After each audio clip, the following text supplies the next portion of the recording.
Did you know. Did you know श्रृंखला और आज का वीडियो है वर्ल्ड मैप के बारे में। हम क्या देखते हैं और क्या सच है। आपने स्कूल में तो पढ़ा ही होगा कि ये वर्ल्ड का मैप है। क्या आप यकीन करते हैं कि दुनिया ऐसे ही दिखती है, या फिर आपको लगता है कि ये बिल्कुल गलत है, या फिर ये सब थोड़ा सा कॉम्प्लेक्स है। आइए पता करें।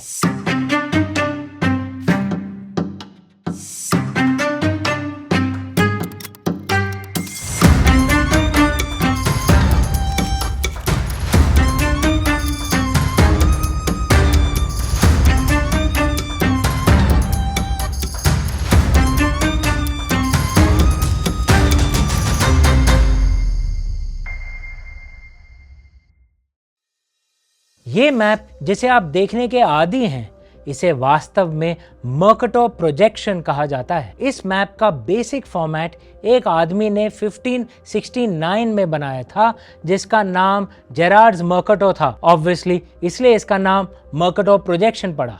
देखिए इस मैप को, ये दुनिया का रिप्रेजेंटेशन है जो आपने कई बार देखा है ना। पहली नजर में ये एक्यूरेट लगता है, पर क्या ये वाकई में है? अगर मैं आपसे कहूं कि इसमें नॉर्थ अमेरिका और यूरोपियन देशों के साइजेस गलत हैं, तो मैप पे ये आपको ऐसे लगते हैं, लेकिन इनका असल साइज ये है। आप देखेंगे कि इंडिया का साइज तो सेम ही रहता है। अफ्रीका असल में जितना बड़ा है उससे छोटा दिखाई देता है इस मर्केटोर प्रोजेक्शन में, और रूस, यूएस वगैरह इस मैप में तो बहुत बड़े दिखते हैं, जितना वो असल में है नहीं। और सबसे बड़ा सरप्राइज ग्रीनलैंड। आप सोचते होंगे कि ये ग्रीनलैंड एक विशाल आइलैंड है, लगभग अफ्रीका के साइज का, लेकिन असल में ग्रीनलैंड बहुत छोटा सा टापू है। आपने वो मजाक तो सुना होगा कि ग्रीनलैंड के नाम में ही एक झूठ है, क्योंकि वहां कुछ भी हरा नहीं है। अब पता चला कि इसका साइज भी झूठी है। तो ये डिस्टॉर्शन होता क्यों है? देखिए असल में धरती एक ग्लोब है, एक स्फीयर शेप है, 3 डायमेंशनल है। और जब हम इस ग्लोब को एक 2 डायमेंशनल फ्लैट प्लेन पर प्रोजेक्ट करते हैं, तो हम एक नेचुरल प्रॉब्लम फेस करते हैं।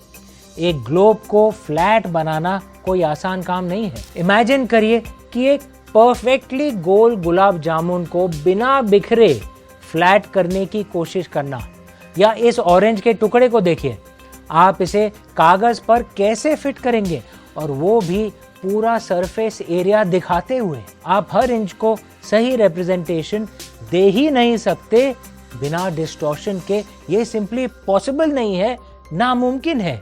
सालों तक कई मेथड्स डेवलप किए गए इस समस्या का हल निकालने के लिए।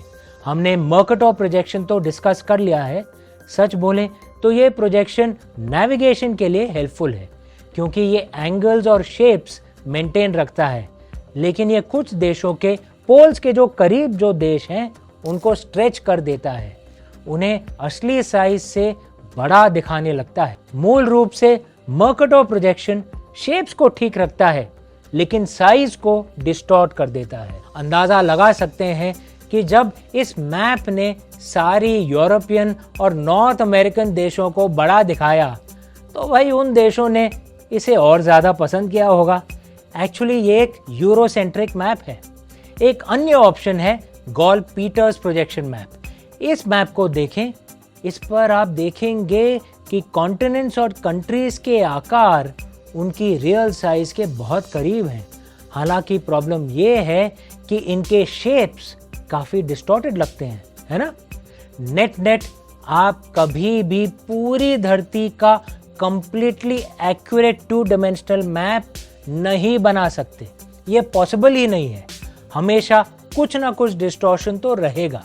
जैसे किसी स्क्वायर बॉक्स को राउंड होल में फिट करने की कोशिश, जो अंदर तो शायद जा सकता है पर ठीक से नहीं लगता है।